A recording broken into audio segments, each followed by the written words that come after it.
Welcome, ladies and gentlemen, to the City of Farmers Branch regular City Council meeting. It is Tuesday, July 13th, 2021. The time is 6:01 p.m. As always, we will begin with our invocation and Pledge of Allegiance, which will be led by Councilmember Williams.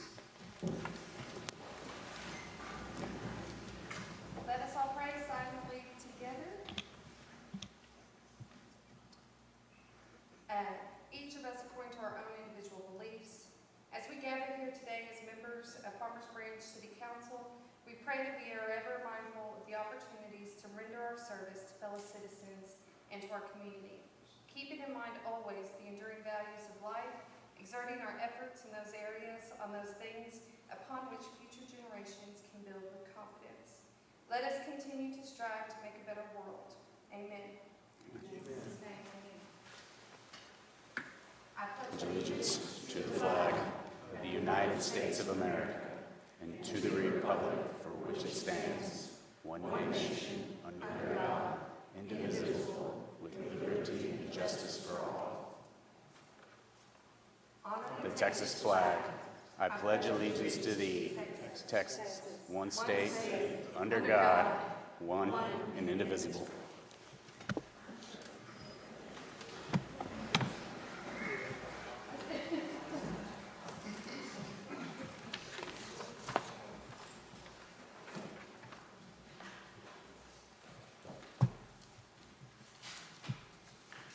Next is our ceremonial items. E1 is the presentation of the NAFA Fleet Management Association for the 100 Best Fleets in America's award to the city. You and your team want to come on up?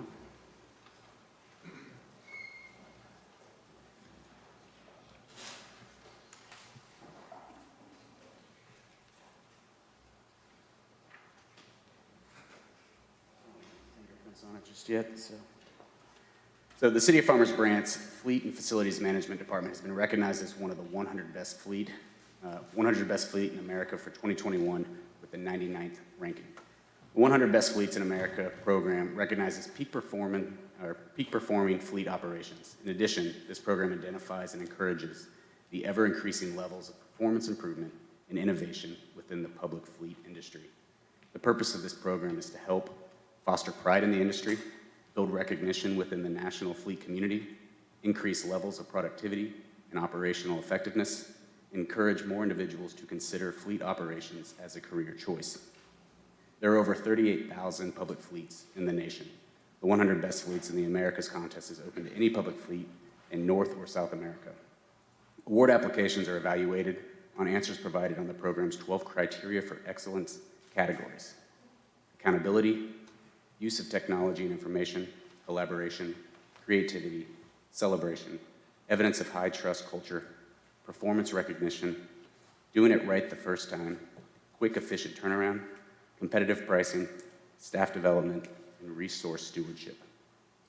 Tom Hicks, Fleet Operations Manager, leads the City of Farmers Branch Fleet Management Division with Casey Baker, Fleet Crew Leader, and the Fleet Technicians, Jay Stanley, John Hunter, and Keith Legrone. The Fleet Management Division is responsible for providing fleet acquisitions, repairs, preventative maintenance, fueling, vehicle disposal, and other related equipment. So,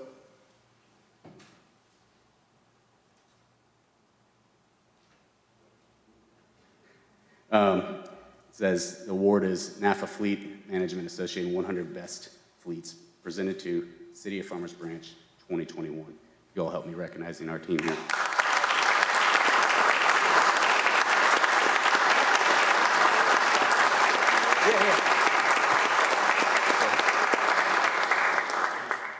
Well, thank you, Mayor. Tom Higgs, Fleet Operations Manager. It's an honor to receive this award, and I just want to echo a couple of things that the Mayor had said. There are 38,000 public fleets in the United States, and so when you're talking about the top 100, you're talking about a very small select group. And so it's a very important award to us, and so thank you for that. I'd also like to thank the Mayor, the Council, City Manager, along with our leadership, providing us the resources and the continuous improvement, the items that we need to be successful. I'd also like to thank the internal departments, the fleet customers, as well as the Napa parts operations, and allowing us to be successful to be able to achieve those goals as well. And then more importantly, I'd like to recognize my team, because these are the guys that make it happen. These are the guys that you probably don't ever see. These are the guys that are behind the scenes. These are the guys keeping our fleet rocking and rolling. So we have about 289 vehicles in our fleet, and so these are the guys that make sure that it's at a high state of readiness at all times. So you remember the winter storm, and of course now the crazy heat waves that we have. These are the guys that keep our fleet going. So if you'll allow me and join me, another round of applause for that team.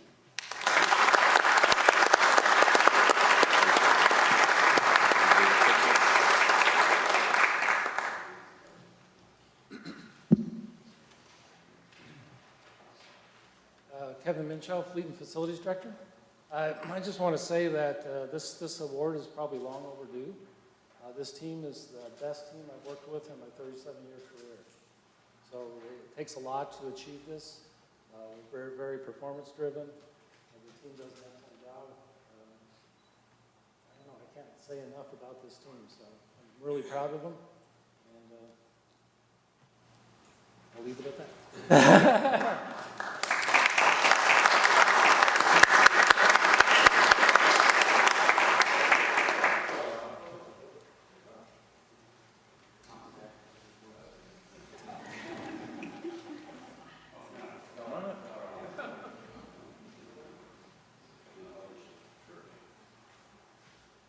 Tim, get in there, bud.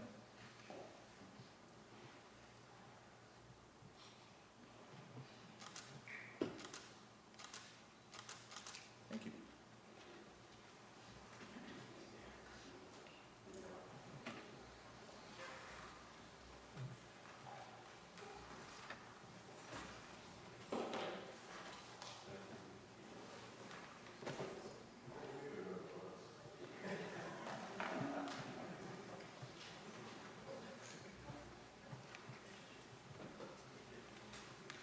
So next is the presentation of the North Texas Council of Governments 2021 Celebrate Leadership and Development Excellence Clyde Award to the City of Farmers Branch for the Open Farmers Branch program.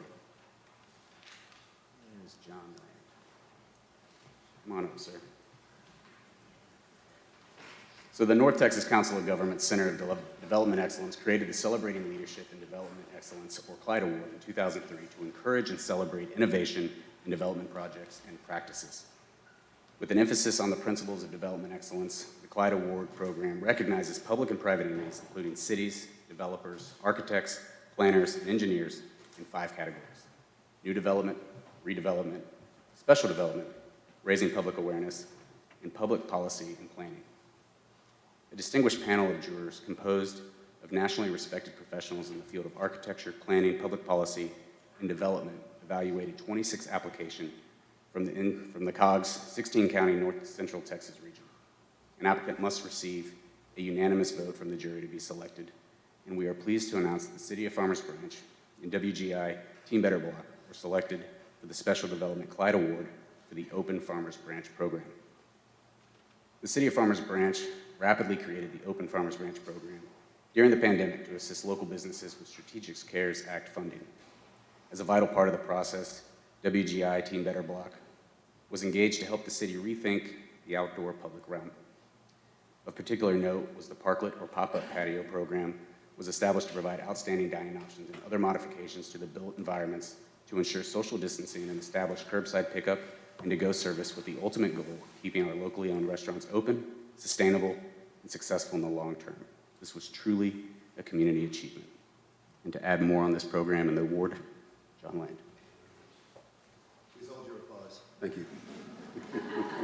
I'm John Land, Deputy City Manager. So you've heard a little bit about the award. I want to tell you a little bit about the people behind it. First of all, there was an Open Farmers Branch task force that was chaired by our mayor. It was comprised of Councilman Terry Lynn, former council member Mike Baumgardner, Allison Cook, Sherelle Evans-Jones, Charles Cox, and myself.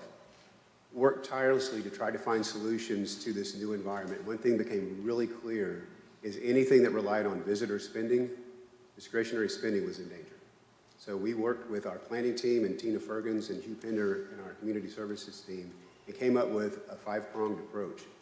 We have 4 of those prongs here tonight that wanted to share a little bit about how this program helped them. I'm going to start with one of our existing restaurants and a Farmers Branch staple. This is Maggie Trevino. Maggie, come forward, please.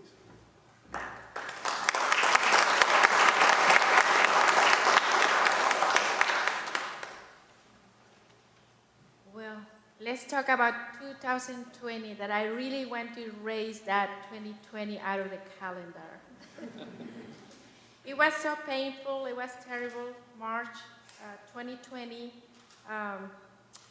Back then, John and Mayor Robert Ive and Allison and I forgot who else were visiting me at the restaurant when we were closed for dining, but we were just open for takeout and curbside and delivery.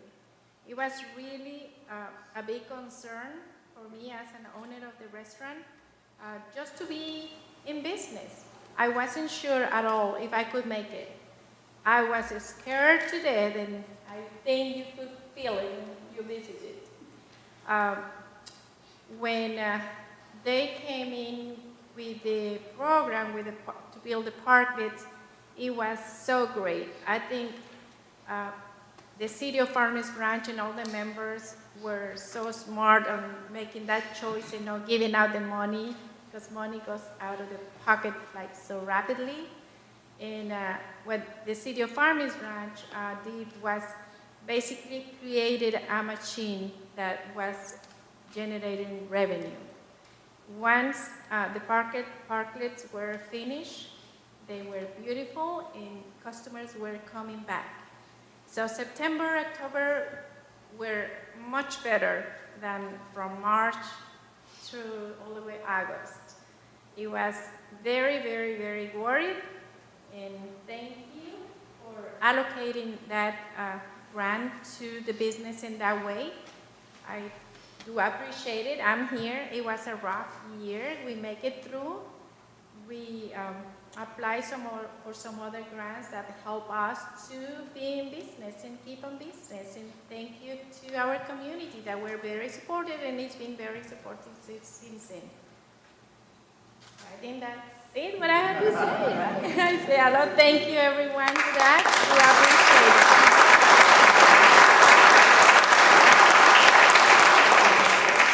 So Maggie was one of 12 restaurants that received a pop-up park or partlet. I also saw our friends at Spicy Zest that came by, so thank you for that. We appreciate that.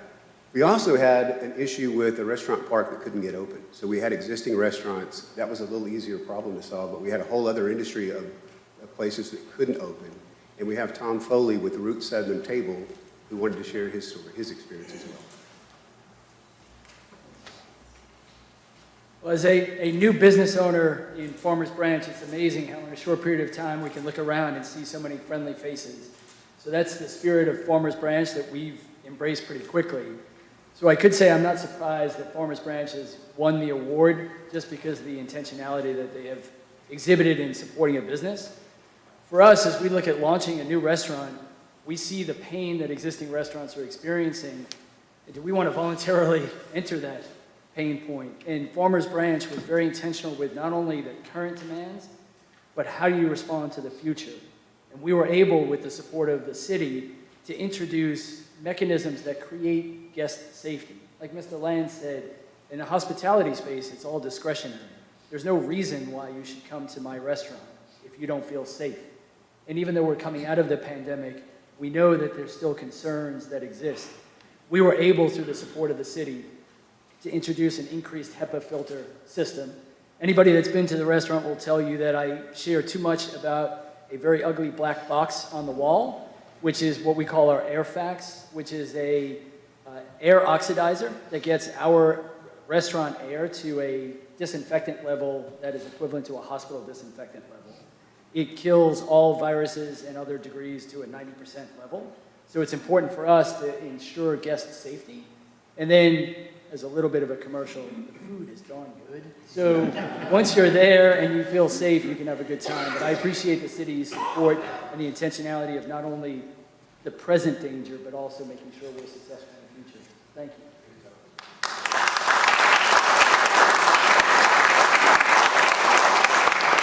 you. our hotel motel community wasn't exempt from this either. We have 12 hotels that do a great job. And I've asked Callan Hammond to come forward and tell a little bit about what we were able to do for the DoubleTree Garden. Thank you.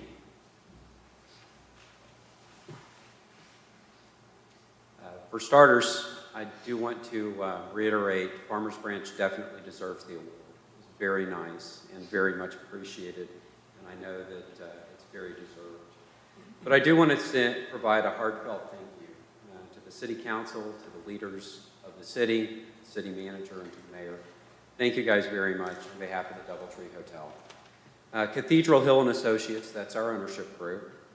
The team members and members of our management team definitely realize the importance of your efforts. We understand how important and special this city is, and how this city understands tourism and discretionary spending.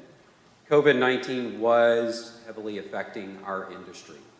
Simply put, the hotel industry has not been the same since.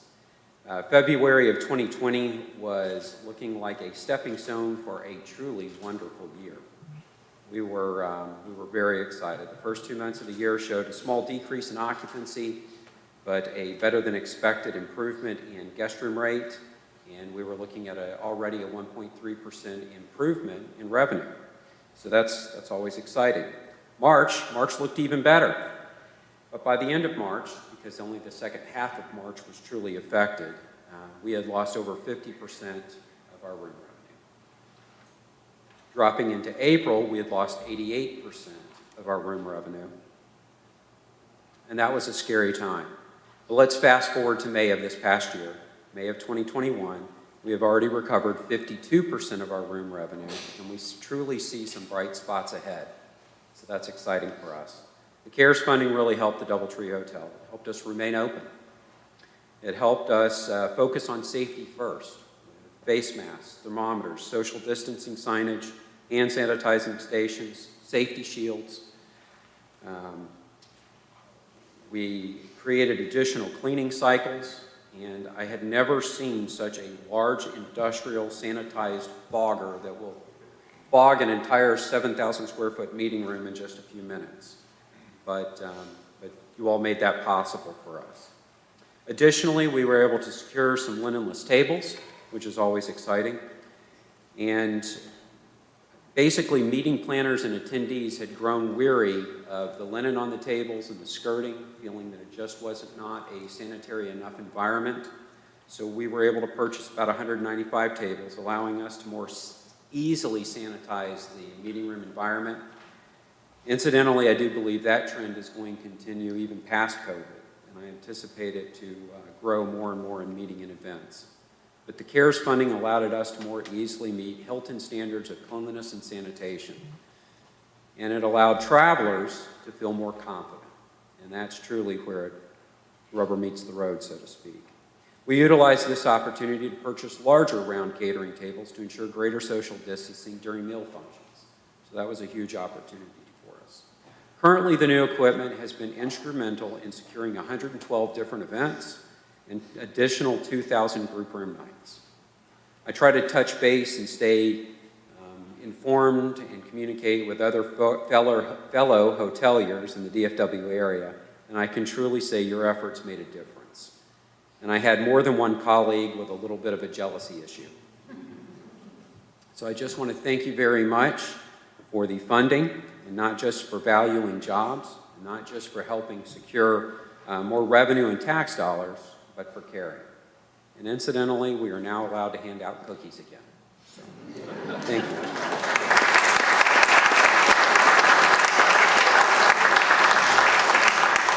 And then lastly, our entertainment industry was also hit equally hard. And we have our own jewel in Farmers Branch, the Firehouse Theater, and we have their executive director, David Moore, who wanted to share a few words. Thanks, John. As everyone has said, 2020 was tough for all of us, and it was extremely difficult for our theater, which was closed over a year due to COVID-19. We were very fortunate that the City of Farmers Branch directed the federal government CARES Act funding to the theater. We were able to buy all the stuff that he already mentioned, the electrostatic cleaner that the Southwest Airlines uses, and masks, and all those types of things. We were able to pay royalties for this year's shows, which is always a substantial expense.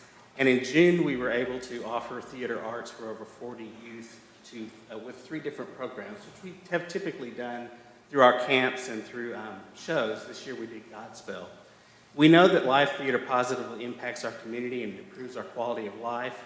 Numerous studies have shown that students who are involved in music, dance, theater, and visual fine arts have improved academics, attendance, test scores, comprehension, responsibility, time management, problem solving, and social skills and health, just to name a few of the benefits.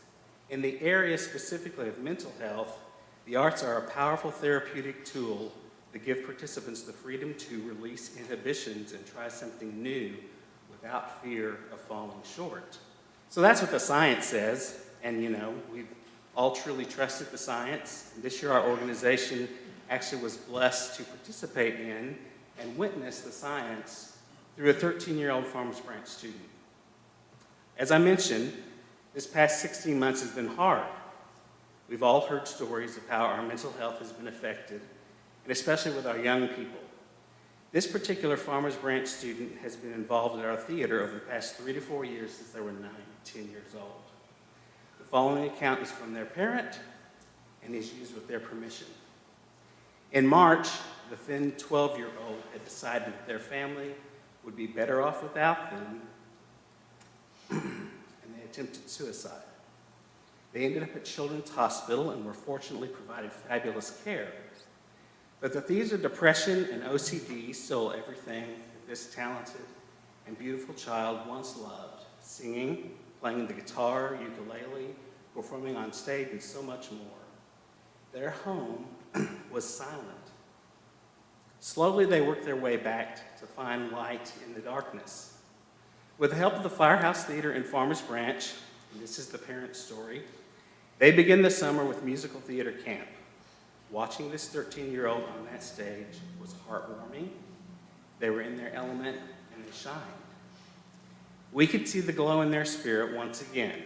I saw that also. In their 3rd week of theater camp, they were very grateful. In their own words, "I don't know where I'd be right this minute if I hadn't come to theater camp. It was a good choice." This story reflects one of the lives literally saved through the performing arts at the Firehouse Theater. We know there are others who have been strengthened and healed who haven't spoken up. I'd like to personally thank the council, the mayor, city manager, staff, Sherelle, for all of your help, and all the citizens. The CARES funding made more difference than any of us may ever know. Thank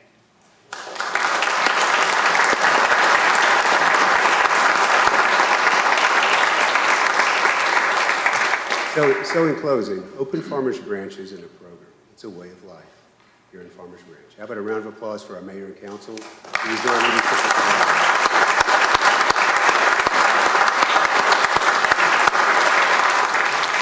And as far as the picture, why don't we gather up here? I know there's a number of folks that are here that did not speak, that were recipients of that. I've seen our friends with the Sheraton and several restaurants, so why don't we gather up here quickly for our picture. Terry, you were on the steering committee, if you wouldn't mind coming in.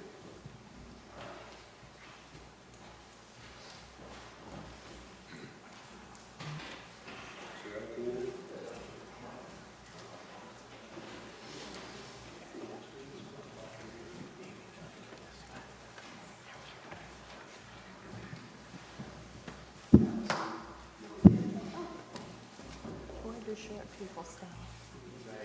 Really squeeze in.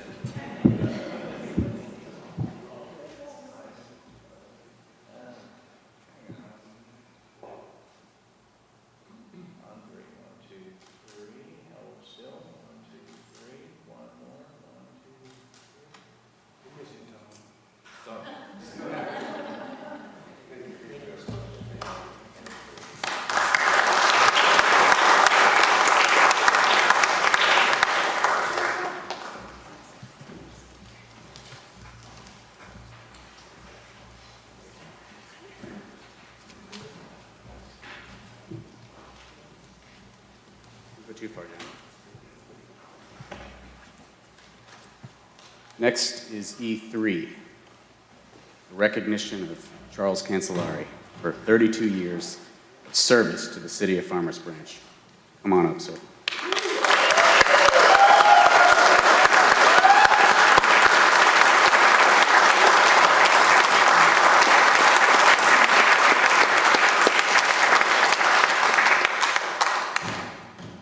Charles messed up at the 4th of July festival by telling me that he was retiring. And I said, there's no way we're letting you out here without bringing you up to embarrass you in front of everybody because, this guy doesn't like the spotlight on him. He does everything behind the scenes, and that's what everyone loves about him. But, I guess there's...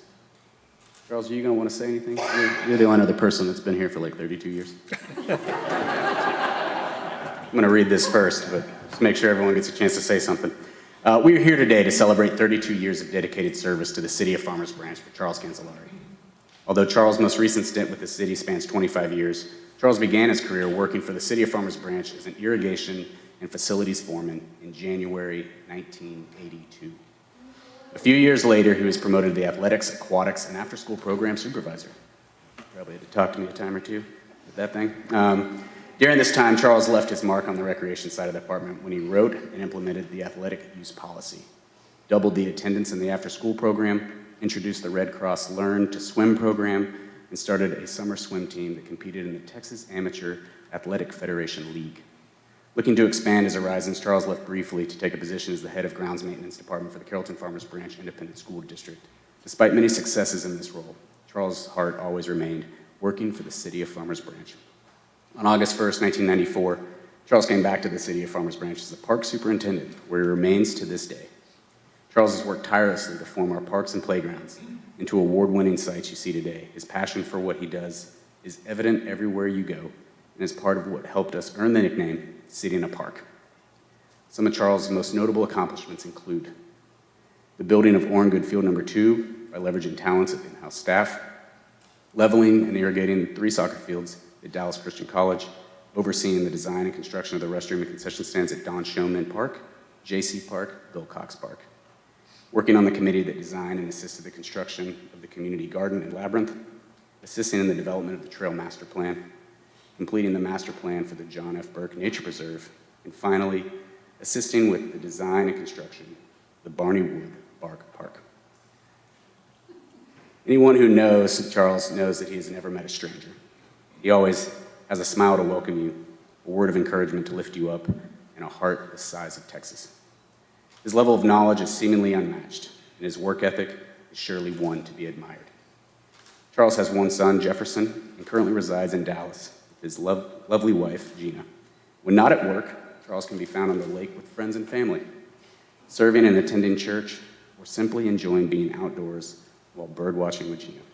On July 16th, Charles will officially retire from the city of Farmers Branch and enjoy these endeavors full time. So, I don't let people get 2 pages. It's kind of nice. One thing that has always been impressed on me about you is the people that I grew up with in this town that have worked for the city, that whenever they see me, their first question is, how's Charles? What's Charles doing? And so, that just tells you who he is, the heart that he has, his compassion, his friendship, and the fact that he's so authentic because, they wouldn't ask those questions, about a specific person if you didn't make an impact in your life or if you weren't the person that you are. And our city is eternally grateful for your service, your leadership, just not only what you built for the residents in our community and for those that visit our town, for all of us to enjoy, but you look around this room, pretty impressive. So, just want to say thank you. Wish you all the best. I know this next chapter of life is something that you don't take for granted and something you're definitely looking forward to. So with that, I'll turn it over to Charles Cox. Thank you, Mayor. When you walked into council chambers this evening, you passed by a number of stands that show kind of Farmers Branch through the ages. If you haven't seen them, please look at them. They're really interesting. They show from the 40s on to today by decade. And it's amazing where Farmers Branch has been and where it's come. One thing, though, that's been very consistent throughout the history of Farmers Branch is the fact that we've been a city in a park. And that is, I've been here almost 30 years, and that was kind of what our name was, even when I started and for many years prior to that. So it's amazing that that has been consistent, and that to most of our residents, when we go out and when you drive around and you go to different parks, you just see beauty and don't realize the effort it takes to get that beauty. That is not something that was just somebody threw some seeds out a window. It's really a huge effort and an emphasis of this city over the decades. And it's something that we're very, very, very proud of. Many of you may not realize that, that the crews that do the maintenance of the parks, they also work events. They also build like the Grove, or what's happened at the library. A lot of the exterior work at the library, that's been done with city crews. We don't contract that out to city crews. Parks maintenance crews have been working on that. So they do a lot of things for the city that many folks don't realize they do. And they do that under the leadership of Mr. Cancellari. I know that Charles is a dedicated employee and has been for decades. He takes pride in his work. He takes pride in decades. It sounds like a long time, doesn't it? Yeah, I'm in that boat too. But you know, we all can know that and be proud of the fact that we've gotten to where we are with our park system to a large degree based on Charles's leadership. And we'll continue growing from what you've set as a foundation, and I really appreciate that. I wish you well in retirement, and I know you'll spend some needed time with family. I really wish you well. But thank you on behalf of, I know the city, I want to thank you for all the hard work that you've done to make this place a better place for you being here. Thank you.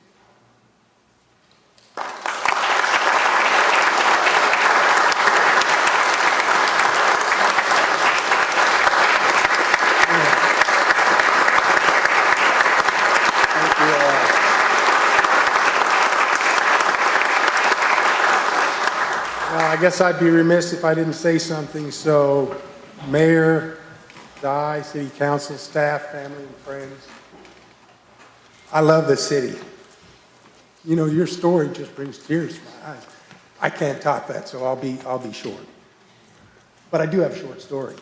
When I graduated from A&M almost 40 years ago, I drove to Dallas and I was amazed by the tree canopy.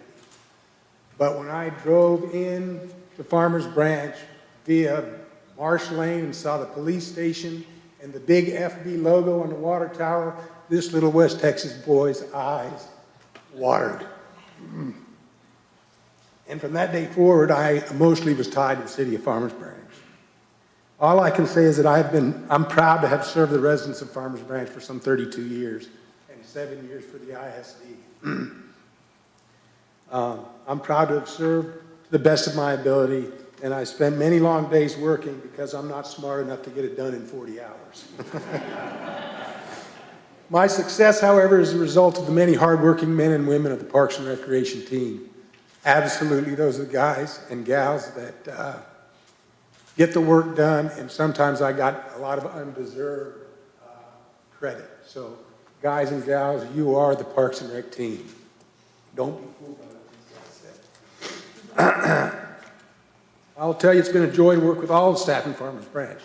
My friends in other departments who I called on a regular basis, asking for help or for materials or supplies or trucks or knowledge in areas that I didn't have it. Tina Fergans, Kevin Manshaw, Brian Beasley, you name it, IT department. Those guys keep me out of trouble all the time. I am technologically challenged, so it's probably time for me to retire. I appreciate all the support that the Parks and Recreation Department and I have been given by the City Council, by the past mayors, and I could name them all off. They're written down, but they know who they are, and they've done a great job supporting the Parks and Recreation Department, the city and a park. Golly, and thanks to the residents in Farmers Branch who have allowed me and my family a rewarding career and have allowed me to grow professionally while I supported my family along the way. To end it all, I plan to spend a lot of time with my lovely wife, bird watching, fishing, enjoying the lake, and our new pool that has been finally fixed. It broke in half. So we're ready to enjoy some time together and retire. Thank you again for all your support. And all I would say is keep up the good work, and remember, we are a city in a park, and we have the best parks and recreation team in the nation, and you guys are the reason for that. So thank you very much.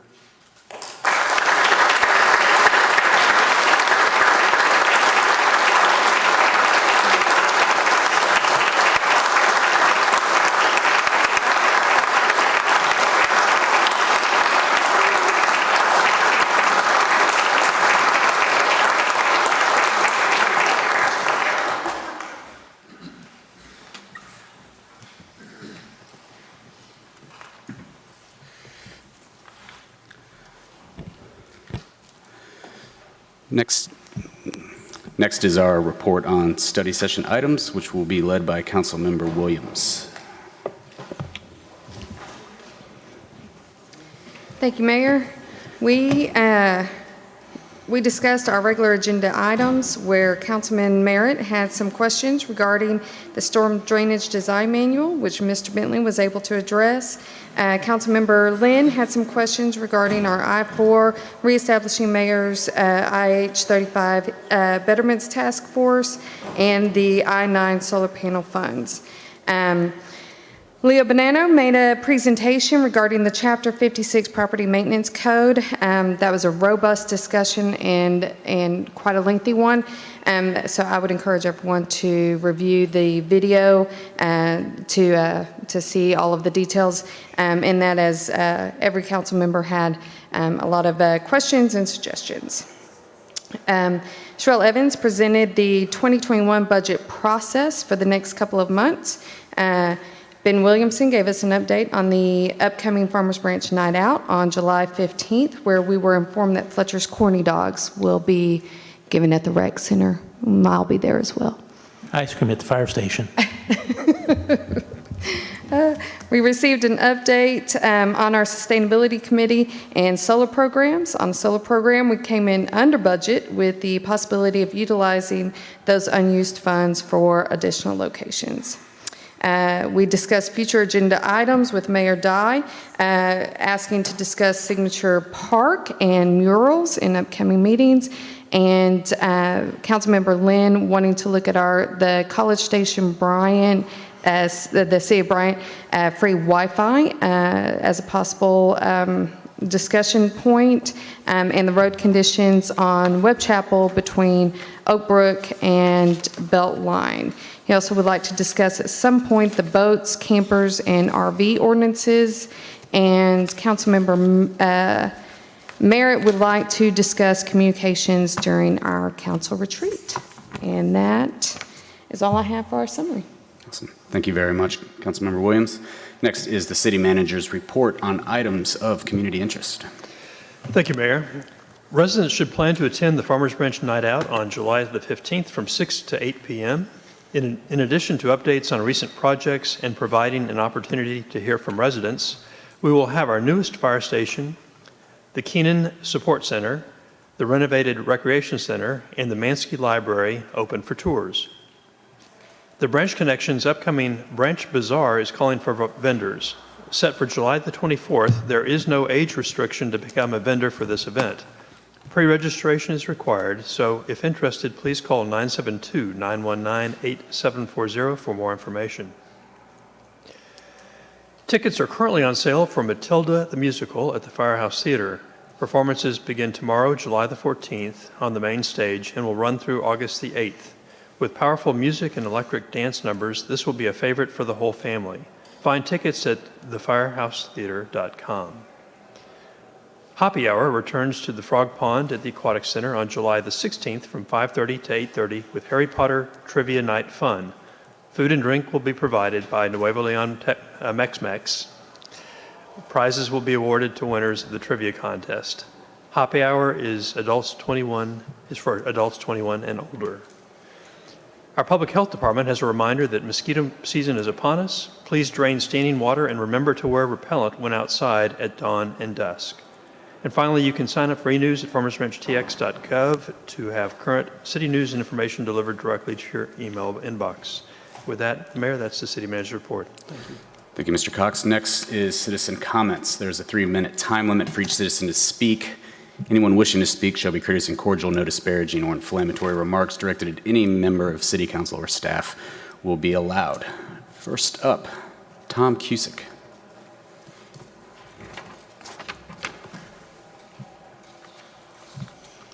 Name and address, please. Yeah. Good evening. Tom Cusick, 13901 Midway Road, 75244, Farmers Branch. So one thing I want to address here real quick with you all, you guys have done a great job. There's been a lot of initiatives that have been incorporated by City Council, previous, current.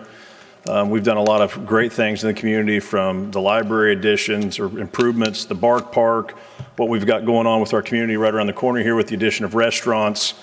Just a lot of great things and investment, what we've done to Rawhide Park with the uplighting. It's all a great thing to see in our community, and we continue to improve. As you guys had on the headline up here, improving the community and quality is constant. That's one of the things that you obviously put up here for every city council. And what I struggle to kind of understand with that, with all the investment that's being made into our community, is where RVs, boats, campers, etc., being allowed to be parked in the front really aligns with that vision and the investment that we've made into our community.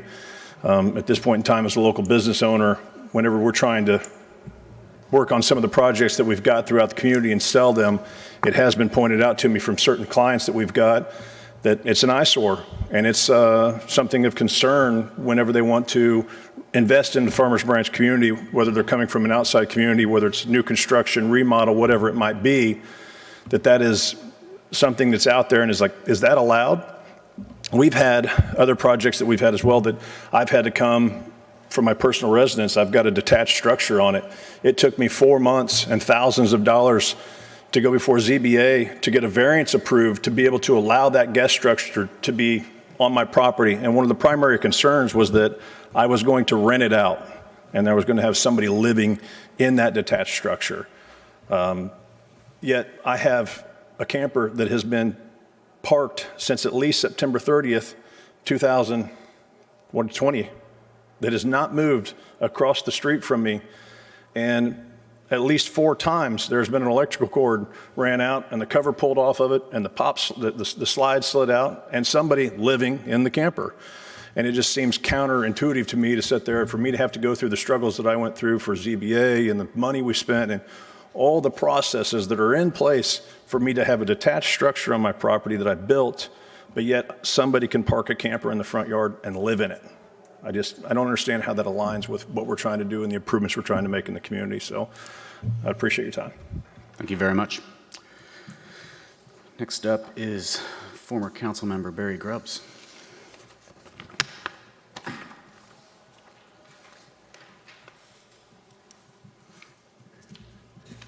Barry Grubbs, 3521 Brookline Lane, Farmers Branch. Mayor, I had to think for a moment when you were awarding Charles, and Charles was here when I first started engaging for the city of Farmers Branch. 34 years ago, it dawned on me. I started representing the city of Farmers Branch on the dartboard. Now that's a few gray hairs ago, but thank you very much for your service and the council here. I know, and the staff, because I know how much time and effort that you all put in for us, the citizens, and I greatly appreciate that. I'm not going to belabor you with my bona fides because I've already mentioned one, being on the dartboard, which was a tremendous experience for the city, and also serving the city as a councilman. But I wanted to comment and kind of following up on some of the things that Tom Cusick said. When I pulled up your mission statement, and I think I saw it earlier in the evening, Our mission at Farmers Branch is to build a vibrant, dynamic community that consistently seeks to improve the quality of life for our residents. And I find that there's a disparity between that mission statement and some of the things that I see now going on in our city. I drive streets now where there's junk on sidewalks. There's literally mattresses on sidewalks for a week, and they just sit there. And so I think that's not compatible with your mission statement. And I understand y'all solved the problem of 8-inch or 12-inch grass today. And I'm relieved to hear that. But I think you've avoided the elephant in the room. The elephant in the room is the RVs and boats and trailers and other pleasure craft that are parked and stored in people's driveways and on their property. And I think that's something that requires you to address. You've got a smart staff that can figure out the best way to handle that. You know, I was a boat owner for years, and I put 10 seconds. 10 seconds? Yeah, that's 3 minutes goes quick. 3 minutes goes quick. Well, it went quicker than I thought. But I will tell you that I think the RVs and the boats are a real problem. And now you're going to approve tonight a rebate for 2 properties that are going to be torn down and new structures built to improve the appearance of our city. Now, what if somebody parked an RV, as Tom mentioned, for months next to one of those houses that you're going to give a rebate for? It doesn't seem compatible. It's a problem you need to fix. Thank you very much. Thank you very much. Also, thank you for your service to this community. Next up is Rotha Crump.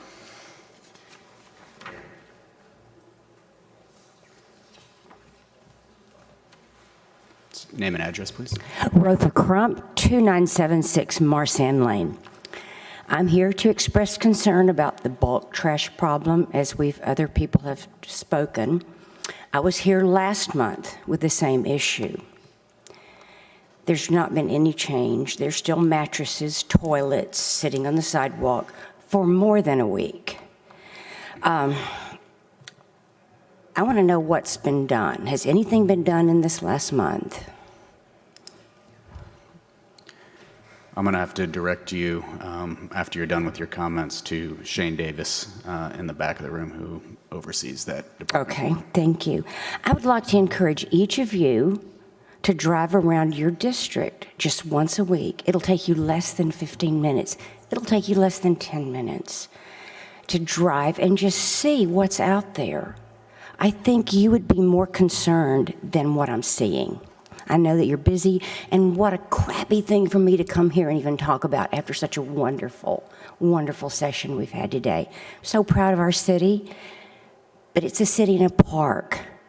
We need to take it seriously. We need to get rid of this trash on the side of the streets. Thank you.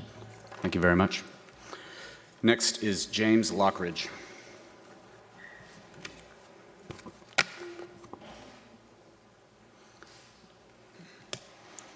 Name and address, please. James Lockridge, 2053 Willowwood Drive. Move the mic up a little. Thank you. 2053 Willowwood Drive, Grapevine, Texas. I'm here today because we have an issue that the City Council has not addressed, being high grass and weeds or agricultural. As most people have complained today about high grass and weeds, I'm the elephant in the room right now because I'm the only farmer left in Farmers Branch. I've been here since 1994. I am a legit farmer. I literally farm for my cattle, and that's how I make my living. Friday of last week, I get a phone call from the appraisal district that somebody's mowing my crop. They're going to deny my ag exemption on some property in Farmers Branch. I'm out of town, I send my guy over. Ask the city to stop mowing, the city then says, no, we will not. You're not meeting our maintenance requirement. And I said, okay. So I told my guy, having criminally trespassed, the police department at that point then told me that they will not do anything to protect my property or help me out on the situation.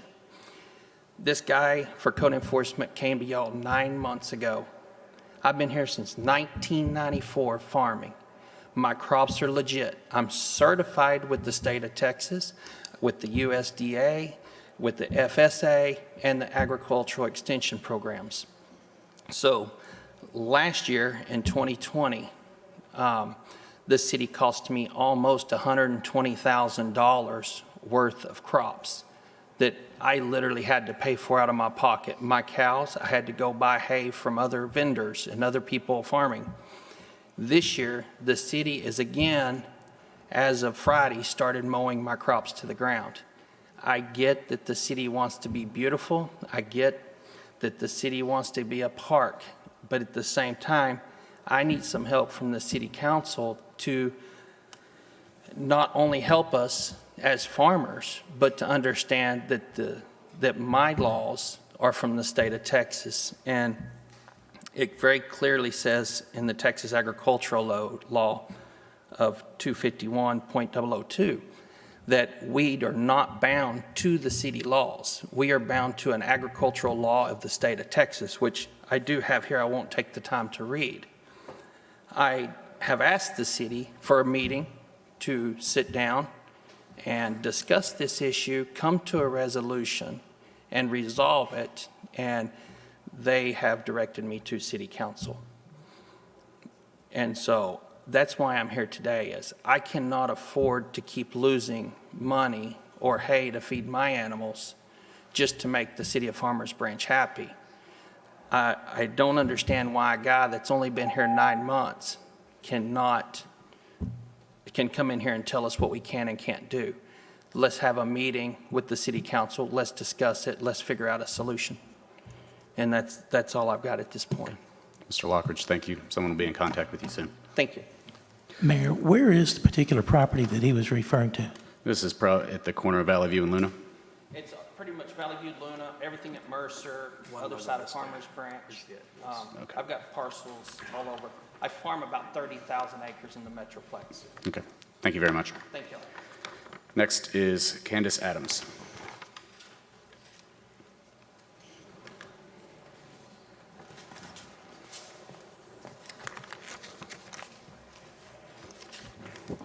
Candace Adams, 3521 Pebble Beach Drive, Farmers Branch. I understand that you guys are not wanting to address the RVs, boats, and recreational vehicles, etc., but you need to. I've already had 3 or 4 people up here talking about the same thing. I don't understand why we cannot get this resolved. I was at a town hall meeting, and there were people who came to that meeting that had said they felt like they had addressed it years ago, only to find out that it's not in our charter or anywhere else. Now, either you guys are not strong enough to do it, or you're not smart enough to do it. And I don't know which one it is, but I'm pretty sure you don't want to offend some of your contributors or things like that. We're up here telling you we are not happy about it. And as far as the trash and the other things that are going along, y'all know what's here. You've had people calling you. Don't tell me you don't. You do. And the other thing I would like to know about is how long does it take for someone to build a home? Because there is a home on Pebble Beach that has been open, shelled completely, and is not being rebuilt or anything. The lumber is thrown all over the road, the sidewalks. It's a hazard. And it's about 5 houses. I know if I was smart enough, I would have put the address on there, but it's about 5 houses northwest of Pebble Beach and Valley High. And I would really like for someone to get out there before it gets vandalized or put a fence around it or someone gets hurt. So please address the RV issue, and please, and that's boats, recreational, golf carts. I know I'm offending people, but you know, that is recreational as well. So Thank you very much for your time. Thank you. That is it for citizen comments. Next is our consent agenda. Do I have a motion? Mayor, I move to approve our consent agenda as presented. I have a motion by Councilmember Ratana. I'll second that. I have a second by Councilmember Merritt. Before we go any further, I do have one person signed up to speak to 3 items on our consent agenda. So, Ms. Candace Adams.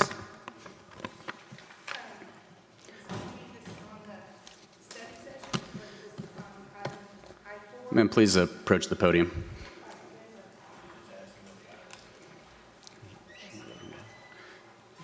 According to your form, it is I-5, I-6, and I-9. Okay. Well, I would like to understand what you guys are trying to consider on this resolution for the demolition rebuild on the program incentive agreement. I didn't understand the wording there. I didn't know if there were plans that were brought before y'all that were approved and what we were going to be looking at to see. Is this going to be another McMansion that's going to tear down these other smaller homes to be built up 3 and 4 stories high? And so that's what I'm asking. Okay. I'll direct you to Allison Cook, our director, afterwards Okay. to get a little bit more clarity on the demo rebuild program. Okay, I appreciate it. Thank you, sir. Thank you. All right. Is there any more discussion? All in favor? Aye. All opposed? Passes unanimously. Next is our public hearings. J1, conduct a public hearing and consider adopting ordinance number 3693 for a specific use permit and associated detailed site plan for a vehicle sales and leasing used on an 8.36 acre tract located on 14325 Gillis Road and take appropriate action. Mrs. Fergens. Thank you, Mayor. Tina Fergens, Director of Planning. So the request before you this evening is for a specific use permit for vehicle sales and leasing used. The subject property is approximately 8 acres, a little more than 8 acres, located on the west side of Gillis Road. It is north of Spring Valley. Included within your packet was the site plan that's attached to the ordinance, and I'll walk you through the site plan here. So the proposed use of the facility is for vehicle sales and leasing. The operations associated with this business are proposed to be included essentially within the building itself. The applicant, there is one large building on this property comprising of approximately 175,300 square feet. The applicant is proposing to use the southern portion of the property here, approximately 98,500 square feet. They are proposing to make some improvements to the exterior of the site, and I'll walk you through those here just momentarily. All of their operations are being proposed to be conducted inside the building, as well as some additional operations that are going to be located on the south side of the property. They are proposing to fence in this southern portion here and have that for some outdoor operations associated with their business. This proposed business that's wanting to occupy this site, they're in the business of selling cars and high-end cars. From a land use perspective, we treat all cars the same, so regardless of value. But we look at it from a land use standpoint, and so in evaluating the request, again, associated with their operations, they're predominantly going to occur on the interior of the building. They will have some operations occurring on the exterior. There is an accessory building, if you will, about 2,500 square feet on the south side of the property, where they are proposing to have car washing and drying and prepping the vehicles and getting them ready for sale, as well as a drying area. There is a fence that is proposed about 8 feet in height along this portion here, and then would continue around the enclosed area on the south side, where they would have any of the additional operations associated with their business. But predominantly the use and the activity will occur inside the building. The applicant is also proposing to make some additional modifications to the site, having to add some additional parking, not only to meet potential need for customers, but also for their employees as well. They have also are proposing to add landscaping to the site. The site is currently non-conforming with respect to existing landscaping improvements. We had quite a bit of discussion about this at the Planning and Zoning Commission meeting, working to bring this site closer into compliance. Two criteria come into play. One is overall 5% of the site has to be landscaped, but then there's also 5% of the site having to be landscaped between the front face of the building and the street. So the applicant was able to get that up to 4.1%. The Planning and Zoning Commission felt like they made some substantial strides in that regard with the improvements there. Also, with respect to the exterior portions of the building, the applicant is proposing to make some exterior modifications. My apologies, I should I jumped to the landscaping, but you can see here the landscaping improvements that are being done. I'll go back to the floor plan here in just a moment with some of their operationals, but wanted to stay consistent with the exterior of the building. So the applicant is proposing to make some improvements to the exterior of the building, predominantly in the form of paint. They are proposing to paint the south, east and north sides of the building, all of this in this gray pattern, if you will. The overhead dock doors that are associated with the business operations will be have a custom vinyl wrap applied to them to make them look much nicer than what they are today. And then the remaining overhead doors that are used by their neighbor in the building, which is Source Partners, will have upgrades made to those doors, probably painted in the same color palette, but will not have the same vinyl wrap exterior appearance associated with it. In the conversations with the Planning and Zoning Commission, originally the applicant was only proposing to improve the southern portion of the building in which the tenant was going to be occupying, but the commission felt it was important for the building to have a much more uniform appearance, at least those portions that were visible from the street. So hence the improvements that are being proposed to the south, east, and north sides of the building. Back to the floor plan, just to explain some of the operations that are occurring within the building. So this building has the primary first floor operations here, as well as then it does have a mezzanine area located above where they will have some operations. But the majority of this facility will be used for the vehicle storing. And they will have, in this area, they'll have vehicles that will be also on lifts to be able to accommodate a little bit more inventory being stored within the site. There are overhead dock doors all along the south side of the building, as well as they continue and wrap around the east side. For the most part, all of these dock doors are going to be disabled. They are going to keep a few doors operational. There are two dock doors back here in the rear, here, where these ramps are. They will have those operational, as well as I know there's another door that they're proposing to keep operational here on the east side of the building for some receiving of deliveries and what have you. But for the most part, the doors themselves will be disabled. Some of the doors, particularly around their office operation areas, they are proposing to wall those off, sheetrock them in, what have you, so that they truly will not be operational doors.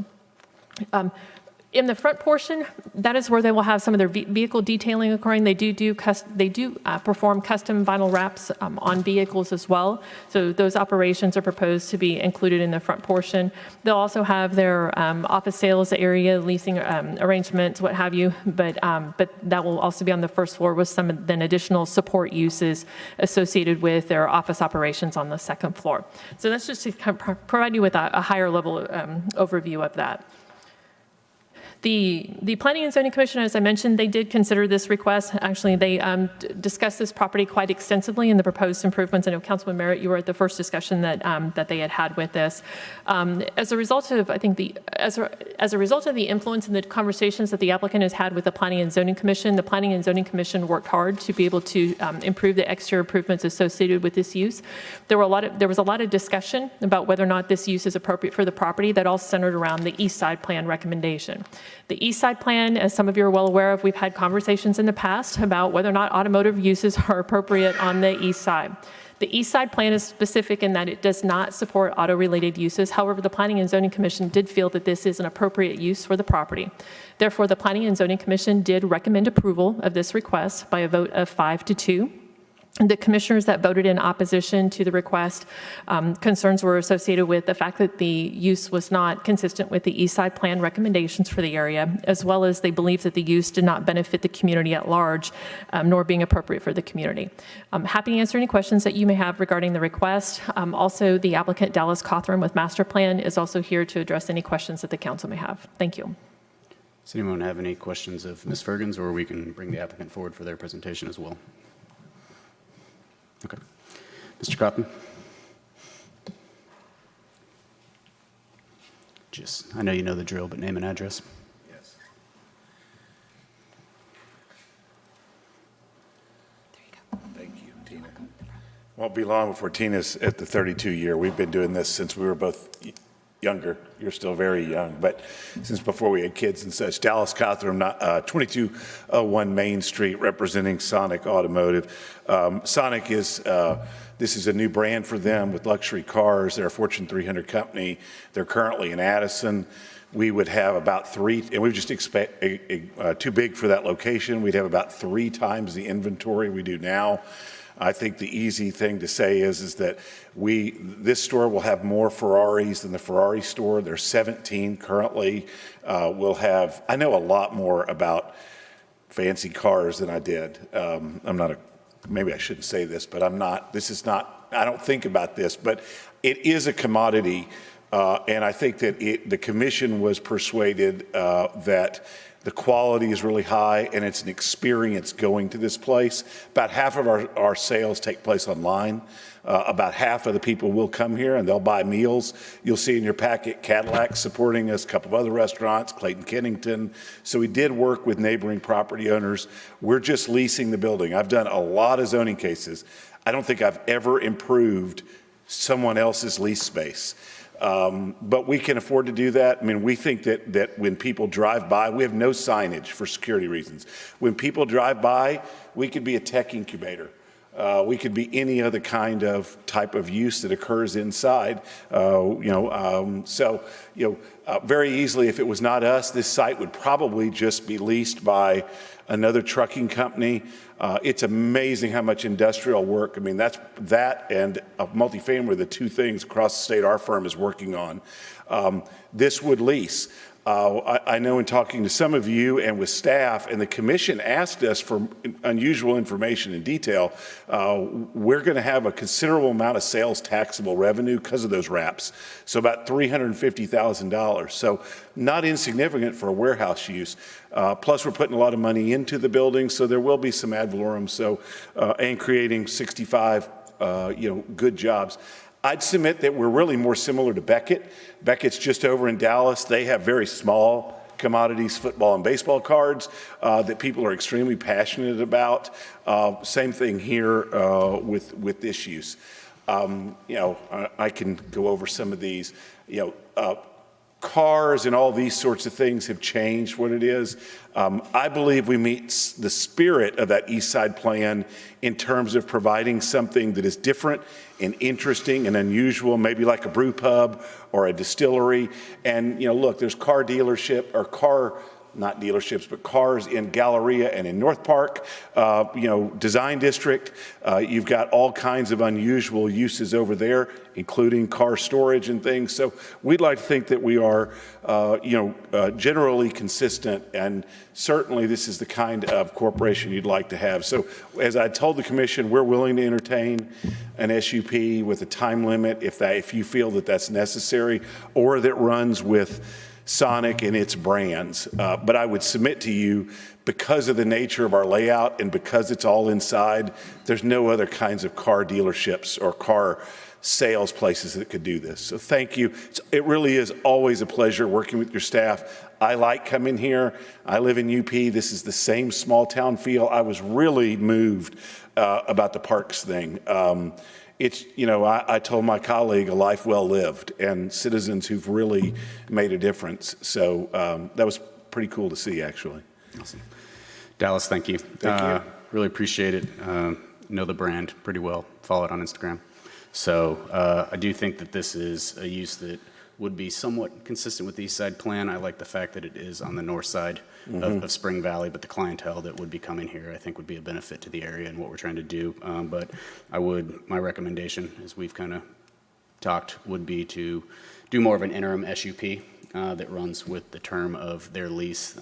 And I think we also talked about maybe taking a look at, if you guys were to sublease, having some controls over that. But if it's an affiliate, something that could run with it as well. Great. But I'd suggest that maybe make it the end December 31st of 10 years from now. So just for I don't know, I'm not sure when we'll actually commence the lease, given, I think it'll be probably when the ordinance becomes effective, but, we want to make it easy. We have nothing to hide. We're not trying to hide the ball, and so if that's what you feel like is best, we're happy to do that. We can come back in year 9 and do a renewal like a lot of cities do, and so I have no issue with that. Okay. Councilmember Lynn, this is your district. I'll let you go first. Mayor, I have no questions. I was for this from the very get-go when I read it, so I'm excited about it. And yes, I would love to see, let's see how things go for the first 10, and hopefully you'll be satisfied enough to re-up, and the council at that time would work with you too. Great, thank you. All right. Councilmember Rotana. Dallas, good to see you again. You no too. questions. I definitely approve this, and I just will defer to your suggestion on the 10 years. Okay. Thank you, sir. Councilmember Driscoll. Yes, thank you for coming and discussing this with us. I'm supportive of the plan. Thank you. Councilmember Williams. Hi again, Dallas. Greetings. Mayor, yeah, I agree. I think this could be a great addition to that area, but I would like for that SUP to be tied to their lease. Okay. So I think that's a good idea. All right. Councilmember Merritt. Thank you. As mentioned, I was in attendance at the Planning and Zoning Commission meeting, and the topic of the SUP was discussed there, and they were willing at that particular time to agree to that. And so, again, I think the Planning and Zoning Commission's concerns about the east side are warranted, but at the same time, I think we have the opportunity to make a good landing of a business such as this, and it makes good sense to put the SUP on top of that. So I'm in favor of that, and welcome. Thank you. Thank you. We plan to start right away. All right. Thanks. This is a public hearing. We do not have anyone signed up to speak, so just wanted to make that known. Seeing none, can we close the public hearing? Based on what I'm hearing, I feel we can do both at one time. Okay.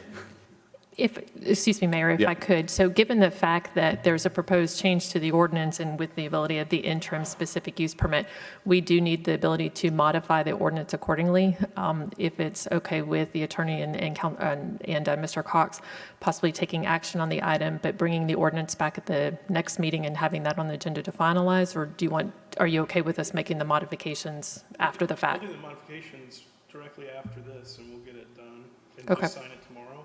I just need the motion to accurately reflect the exact verbiage that we're going to change, so we need to be clear when we make the second motion, not the closing public hearing motion, exactly what you want to tie it to and so forth. So 10 years, and there were mentioned some restrictions on subleasing and all that. We have to be specific in the motion, and we can do the paperwork. Right. So it would be to modify the ordinance accordingly to grant an interim specific use permit with a termination date of December 31st, 2031. This is what I was hearing from the applicant. Or 32, I'm sorry, of 2032. And if there are any other conditions that the commission, or excuse me, that the council is wanting to add, then obviously as Mr. Metcalf advised, to include that in your motion. Yeah, and if you want to do the subleasing and stuff, we need to do it right now.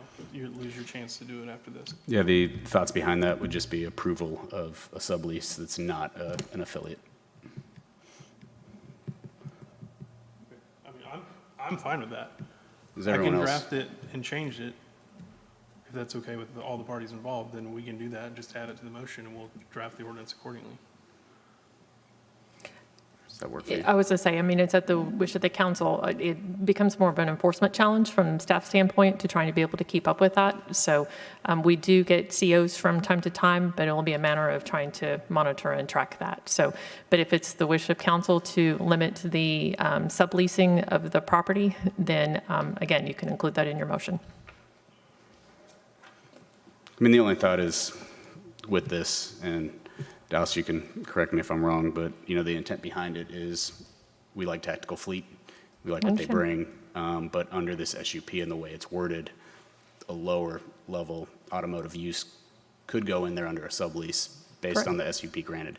So allowing us to have the control to say yes or no, depending on what that use might be, I think is what I would like to see, at least of that control, because if it's an affiliate with a similar use and similar level of interior business, I think that's what we would like. I mean, that's what I would like to see. I mean, I'll let council weigh in some more on that, but those are just my thoughts. Go ahead. No, Mayor, I think that's a good protection because, as it stands, after the 10-year period, if you all decided to move someplace else or relocate someplace else, then building owner has 6 months by law to fill with like-kind business. Is that not correct? It would go away with this lease, correct? And so that's what we're trying to make sure that we can control. So with our specific use permits as they are right now, we do have a 6-month limitation on them before they expire. So basically, if Tactical Fleet were to leave this space, then someone else has the ability to be able to occupy it within 6 months. If that does not occur, then the SUP would expire.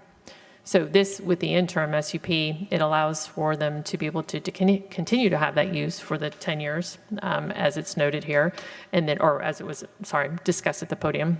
But also, and then if you're wanting to add the subleasing provision that they cannot sublease to any other entities not affiliated with Sonic Automotive, I mean, you have that option as well. So, but the interim SUP extends, and it grants it for the 10 years, but in the event that they were to vacate the space, it basically, the 6-month provision that we would normally have under our SUPs now basically becomes null and void because the interim SUP is granted for the period of time. So I just want to make sure I understand. So I'll ask a hypothetical as it relates to sublease.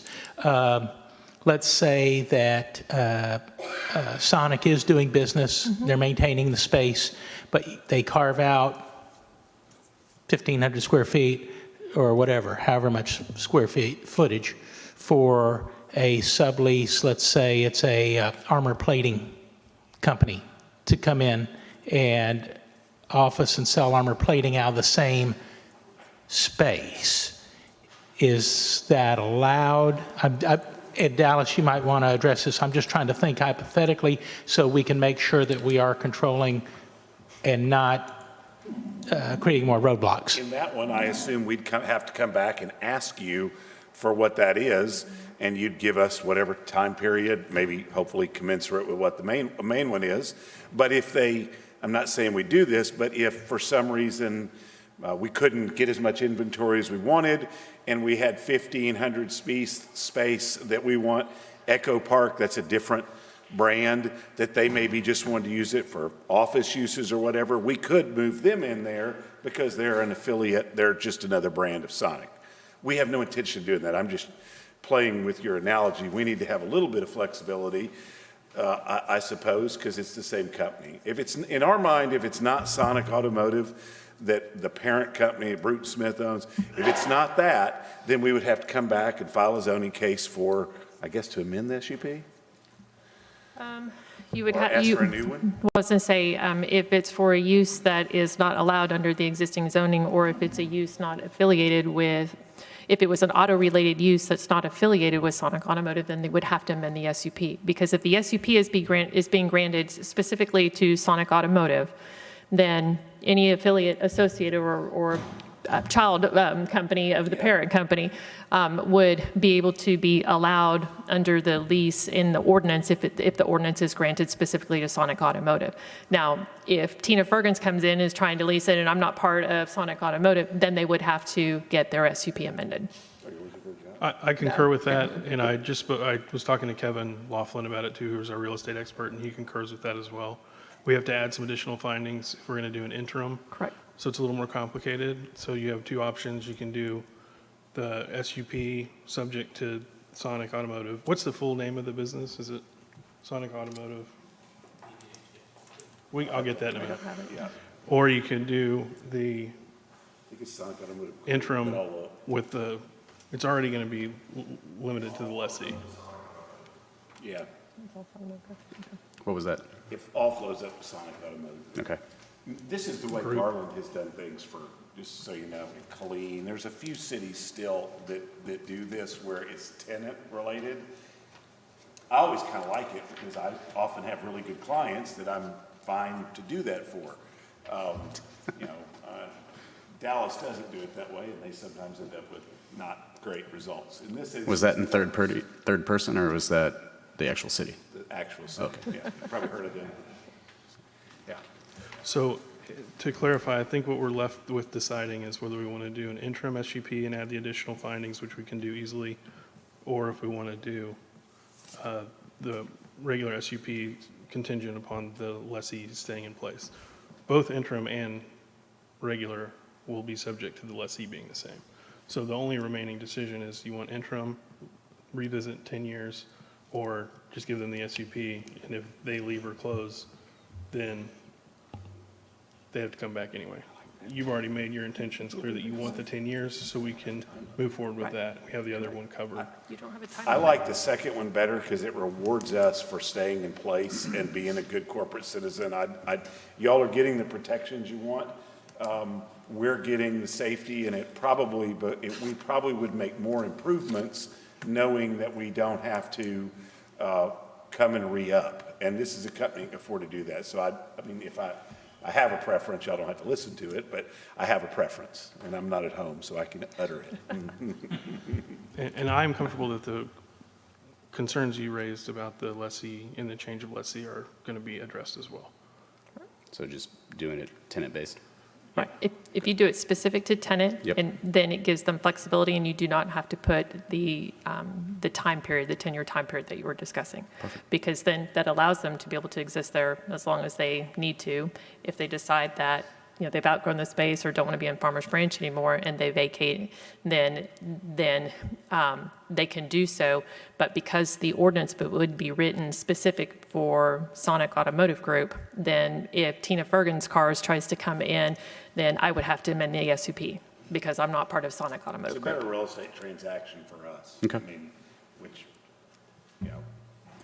All right, so I'm not making the motion, but the motion would be motion to close, adopt ordinance with the following modification that is specific to Sonic Automotive. And it's a Spot it. Yeah, what's the full legal name? You need to write that down. You're going to make the motion? It's your district. Well, if you want, I can do that as well. I think Dallas is trying to confirm the actual name, make sure we get that correct.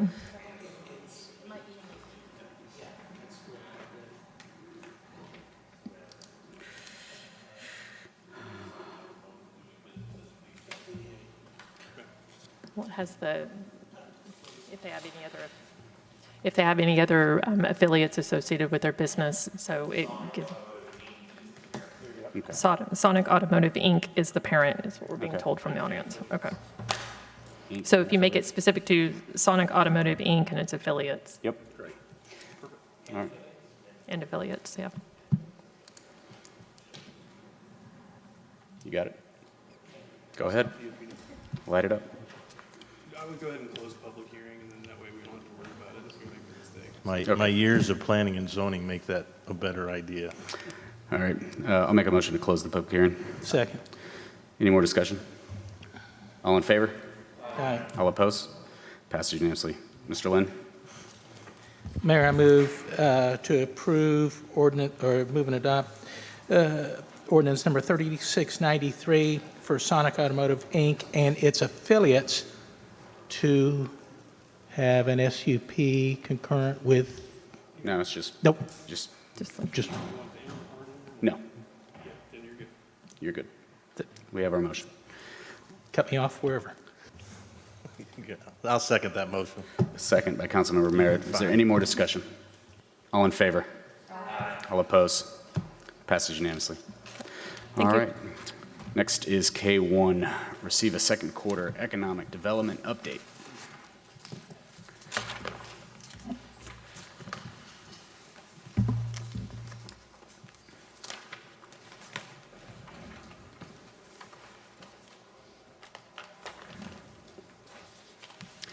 Okay, so each quarter we update what the economic development and tourism departments are doing through our video series. So this is the second quarter for this year. And with the help of Jeff Brady, we have some things to share, and I believe this is it.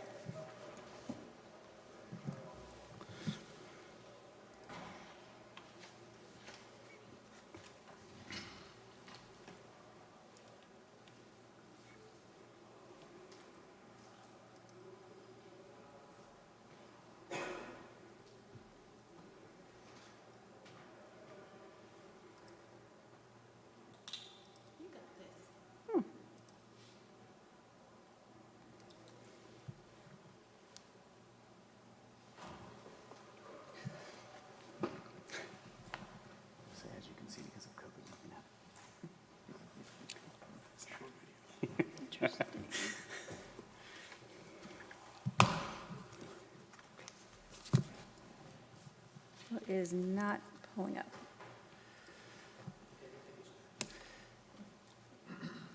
The construction cone tells the story. Huh. No interpretive dance. Is that the one right above it? No, I guess that's the one that keeps breaking. Yeah, that's it right there.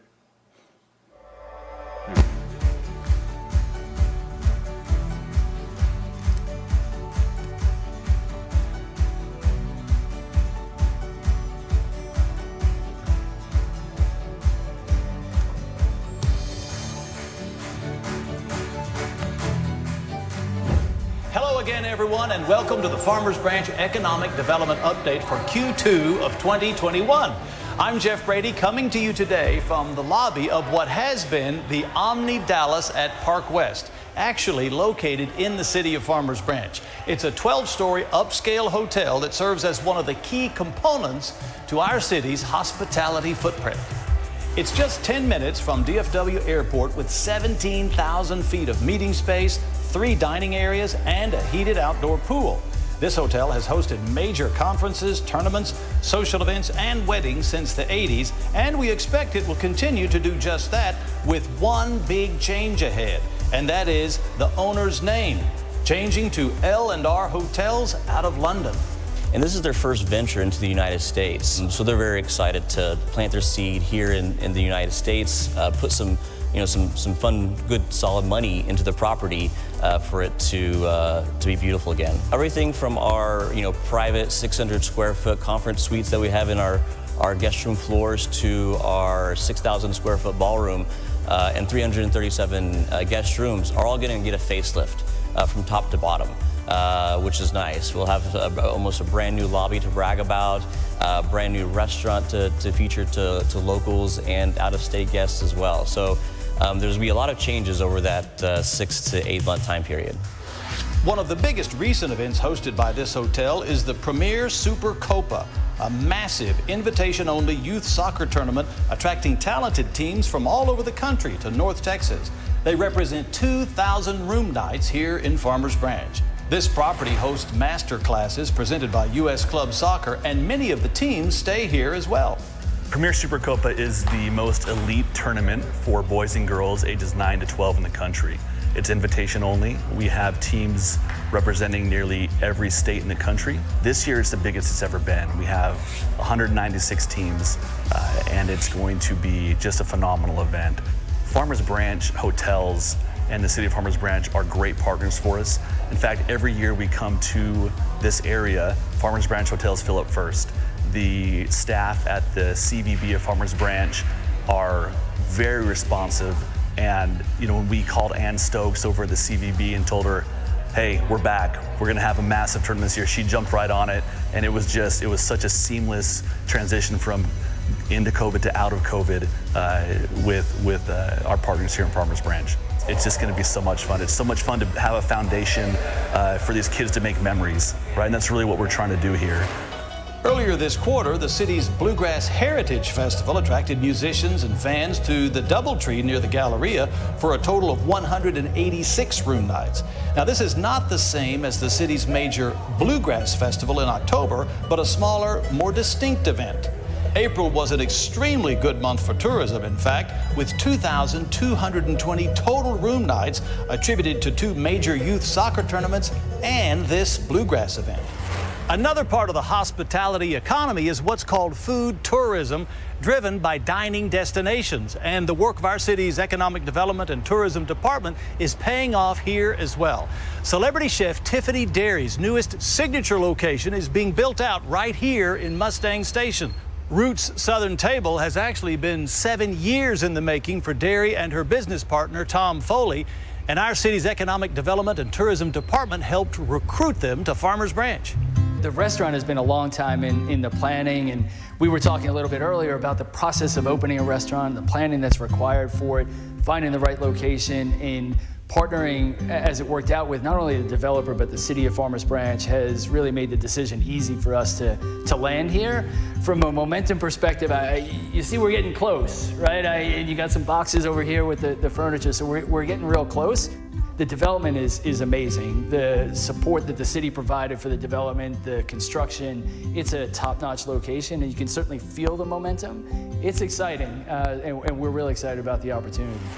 Just down the sidewalk, Cedar Creek Brewery is now open with a prime location on the corner of B Street and Valley View, offering award-winning crafted beer, cornhole, and comfort food. The momentum is building for the shops at Mustang Station to become a dining destination, which is key to growing the tourism economy. So we've been talking about the shops at Mustang Station for a long time, frankly, for over a year or two. And the economic development team, along with a partnership with Western Securities, the landlord, has recruited a lot of fantastic tenants. So Cedar Creek Brewhouse and Eatery is one of them. They are open. Roots Southern Table with Chef Tiffany Derry. Red Sticks Asian Street Food with Uno Amanavag, and we already have Starwood Cafe open. So it's exciting that the momentum has been building. We had to hit pause for a little bit, but so did the rest of the nation. And now they are wide open for business. We now have the fountain working, which is such a blessing, and it's actually really pretty, and it is working as of today. I'm so excited about that. And we have some public art now to talk about. We have public art at the shops at Mustang Station that reference the history of Farmers Branch. We have a mural on the side of Firehouse Theater, and we have some public art at the Grove. So this area is really shaping and forming into its own unique destination. Just about 5 miles away, another delicious marquee concept is taking shape under the direction of Tim McLaughlin, owner of Lockhart Barbecue, a best-in-class and award-winning smokehouse with 3 locations in DFW.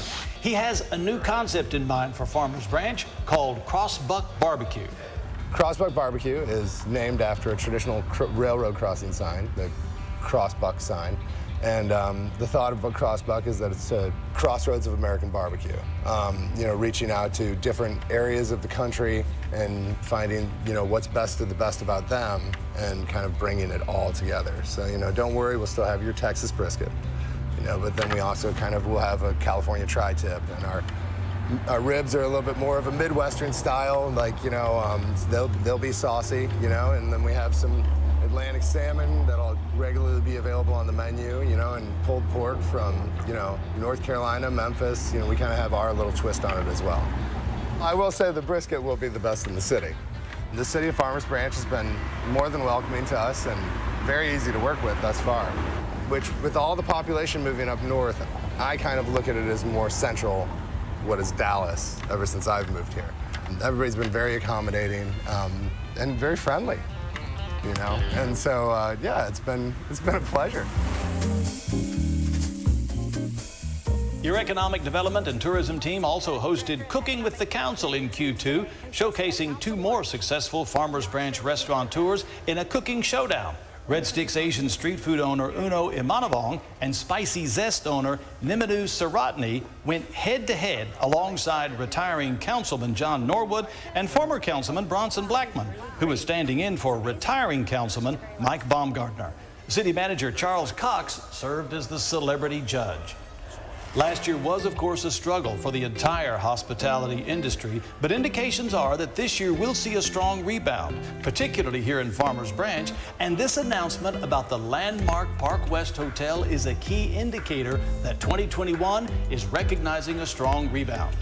No other site in the city has the high profile, the interior design, or the space that this location offers. The Omni Hotel at Park West has always been a premier location in Farmers Branch. We have 5 full-service hotels, and really it's been such a beautiful property for many, many years.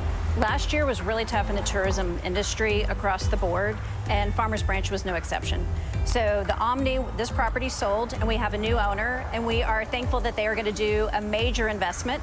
This is an international investment group that only does luxury hotels, and they're coming to Farmers Branch with a major upgrade to the Omni at Park West property. So we're excited to welcome them and help them secure business group deals through our tourism department. We're already doing it right now. And that'll do it for the Farmers Branch Economic Development Update for the second quarter of 2021. Your Economic Development and Tourism team is working hard with our hospitality and restaurant partners to ensure we'll come back after last year, and the indications are pretty good that we'll see dramatic growth. And we'll be back in a few months with the third quarter update for 2021. Until then, I'm Jeff Brady. Thanks for watching, and we'll see you back next time. Your economic development and tourism team is working hard with our hospitality and restaurant partners to build back after last year. Shoot, that's not it. Tiffany Dairy's newest signature location. Oh. Food tour. No. I hate y'all. I hate y'all. Tourism department has paid off. Dadgummit, 3, 2, 1. And she spent the last several. I don't even know how to turn it off. It just keeps going. It's just, okay. I'm not a professional video person, so we're gonna have lots of bloopers. That's all I can say. Do you have any questions on the second quarter update? Does anyone have any question for Ms. Cook? No, as always, great job. Oh, thank you. Thanks. Next is taking any action as a result of the executive session. We don't have anyone signed up to speak, so I know we have a few motions. Councilmember Rotana. Thank you, Mayor. I have two motions. The first is a motion to purchase 13726 Stardust. I move that the city manager be authorized to take action on behalf of the city as may be reasonable and necessary to purchase or authorize the purchase of Lot 8, Block 1, Valwood Park, 7th installment, also known as 13726 Stardust, for a purchase price not to exceed $205,000 plus all purchasers' closing and acquisition costs, including title, policy premiums, and to sign or authorize the city's agent to sign such other agreements, documents, and any amendments thereto as the city manager, in consultation with the city attorney, deems reasonable and necessary with respect to the closing of said transaction. Second. A motion by Councilmember Rotana. I'll second it. Any more discussion? All in favor? Aye. All opposed? Passes unanimously. Last one. Last motion, Mayor. Motion approving sale of 1331 and 113341 Goodland. I move that the city manager be authorized to negotiate and sign a contract and such other documents that are reasonable and necessary to sell to Urban Arise LLC and/or assigns the property described as a portion of Lot 5 and 2 feet of Lot 4, Block A, and Lots 1 and 4, Block B, Longmire Edition, known as 13331 and 13341 Goodland, respectively, for a sales price of not less than $500,000, with the sale of said property to be subject to a restriction agreement on the property and the property located at 13351 Goodland, requiring construction of 27 townhome residences with an assessed value of each townhome property upon completion of construction, inclusive of both land and improvements, to be not less than $400,000 and constructed with exterior building materials in compliance with the provisions of the Station Area Form-Based Code. I'll second that as well. Motion by Councilmember Rotana, seconded by me. Any more discussion? All in favor? Aye. All opposed? Passes unanimously. With no more business to conduct, I will adjourn tonight's meeting at 7:38. Good night, everyone.